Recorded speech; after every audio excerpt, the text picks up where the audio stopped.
Hello.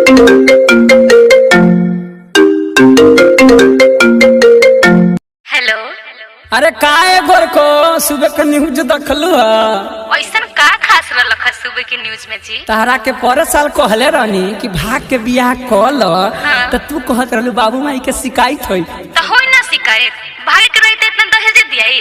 पर साल तक कोरोना ले गल बियाह अपनी के आ ए साल कोरोना के माई आइल बियाह तो अब यहू साल बियाह तो होई ना तो झेल आधा उम्र तोहर तक गयल आधा कोरोना के दो तो अच्छा ये उसल ना हुई का जी? ना होई बजाओ घंटी।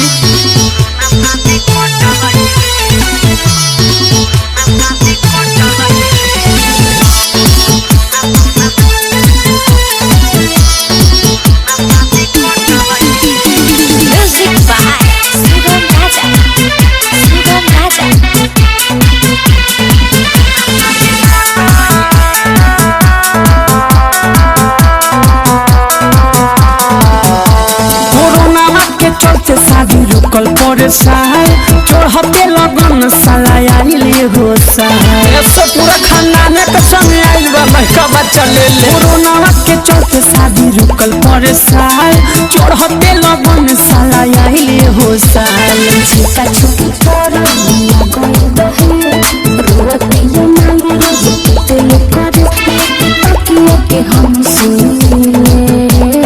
अरे तोहरा का टेंशन यारी हम सारा कोइले बानी किनके सेरा बानी ए रानी सब बेकार भइले बनल दुश्मन भाई हो सारे कार हमारे तोहार कोरोना शादी कटा भइले। अरे कोरोना ऊपर पड़ जाओ ये ठीक रही। कोरोना अगर हमारा भेटाइत तो ईटा सिंह का मोड़ी कोच देती।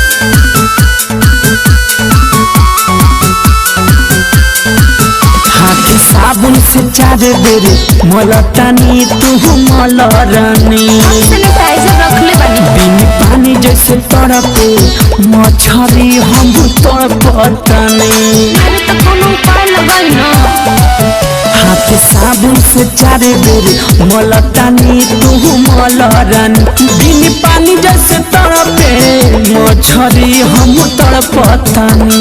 हमार तो अपने तो चलो केस पाग गइल गरम से मारी कुछ खाई बाबे मारी ढोलक तक मोर अब आ जाए बुढ़ारी मत मारी के राजा रही ना मनु तो भुगत यारी हम सारा कोइले बानी किनके सेरा बानी ए रानी सब बेकार भइले बनल दुश्मन भाई हो सरकार हमारे तोहार कोरोना शादी कटा भइले। अरे ये कोरोना पता न का करवा के मानी पतिदारी के लोग हंसता कि तोहर बारात कब आई। हमारा पदारी के तो सब खुश बड़ा सन केहू साथ कर बियाह ना होई। अरे तू हंसता ना कि रोता रह। शादी चल कल भागी मंदिर में इहो उपाय बा पर्व मिलन ना बाबे तकदीर में बिना बात समझ के हम शादी ना करब। शादी चल कल भागी मंदिर में पर्व मिलन ना बाबे तकदीर में तब तक कुआरे बुढ़ा देबो।